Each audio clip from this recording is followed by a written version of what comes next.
Қайырлы күн аналар, менің YouTube арнама қош келдіңіздер. Бүгін сіздерге көптен бері массажды көрсетпедім. Балаға іш массажын қалай жасау керек, сол жайында айтамыз. Давайте кеттік. Мына жаққа келе бер енді. Баланың іші кепкен кезде, баланың іші ауырады, сол кезде массаж арқылы біздер баланың ішін қойдыруға болады, және тағы да мысалға жаңағыдай ыстық жылы басуға болады, қатты ыстық емес, жылы басуға болады. Сіздер қарап көріп алыңыздар, мен сіздерге жасап көрсетейін.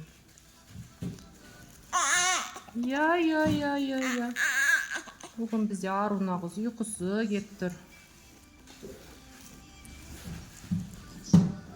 Іші егер қататын болса да, осылай жасасаңыздар тоже көмектеседі. Қолдарыңызды жақсылап майлап аласыздар и жасай бересіздер.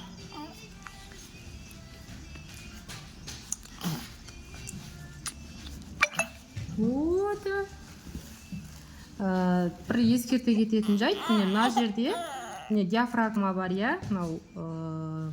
өкпеден кейін диафрагма, мына жақта іш бар, соның кеуде жағына, қабырға жақты уқаламайсыздар, мына жерден қайтасыздар, үстінен, оның қабырғаның үстінен баспайсыздар.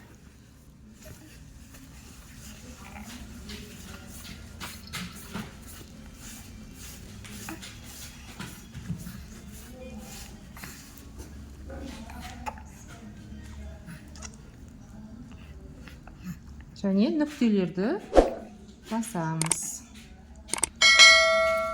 Болды, осымен пайдаларыңызға жараса, басқа адамдарға да таратып қойыңыздар.